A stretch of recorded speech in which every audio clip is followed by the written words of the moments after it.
Yeah, so tech-wise and numbers-wise, look, I've had the same concerns, I guess, just from, I hadn't obviously played a match, but I went in there on Wednesday, and I brought 2 other launch monitors with me.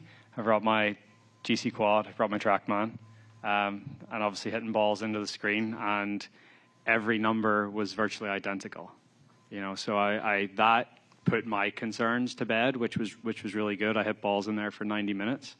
I think the big thing for us is, like, you're hitting into a screen.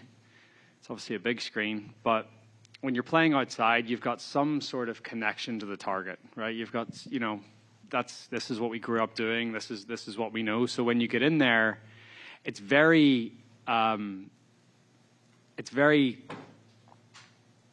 difficult or hard to be like, okay, I'm going to aim, on the right half of the screen or the left half of the screen and trust that it's actually going to do what you want it to do. And that was, Adam was in there for the first time on Saturday, and I was in there with him, and I said, like, you have to really try to treat this as if you're playing outside, because you hit it on that right half of the screen and try to hit a draw, like, it will come back. If you hit a fade on the left side of the screen, and it will come back. It's just getting more reps in there to familiarize yourself and trust it. I think is the big thing. And the more and more that we play in there, the more we're going to get used to it and be comfortable. Bunker shots are so in the arena as the night goes on, and, like, say the humidity drops in there. They have to water the sand quite a lot to keep the moisture in it, to keep it.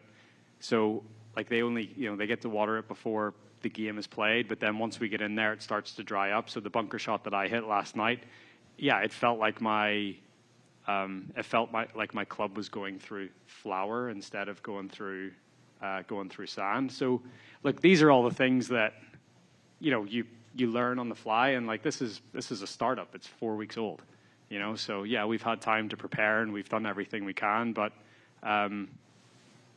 it's a learning process as we go along, and I think each and every week it's got a little better, and I obviously think last night was the best one so far, and hopefully we just keep improving as we go on. I think it already has been diminished. I would say, yeah, look, the one thing about, like, TGL is only going to last 2 months. So, you get this sort of big burst of it in January, February, into a little bit of March, and then it's done. So, it's gone for 10 months, basically. So I'd say that is hopefully somewhat additive to the ecosystem. YouTube is, like, golf entertainment adjacent and whatever, and it's, those guys they're killing it. They found a niche, and it's really cool. And it serves a purpose for a lot of people. But, like, I would much rather sit down and watch real golfers play real tournaments. And that's just my opinion. That, to me, is more entertaining. So, but I understand that other people want something different, and that's totally fine as well. So I think there's space for all of this. But yeah, I can see when the golf consumer might get a little fatigued of everything that's sort of available to them. So to scale it back a little bit and maybe have a little more scarcity in some of the stuff that we do, like the NFL, I think mightn't be a bad thing.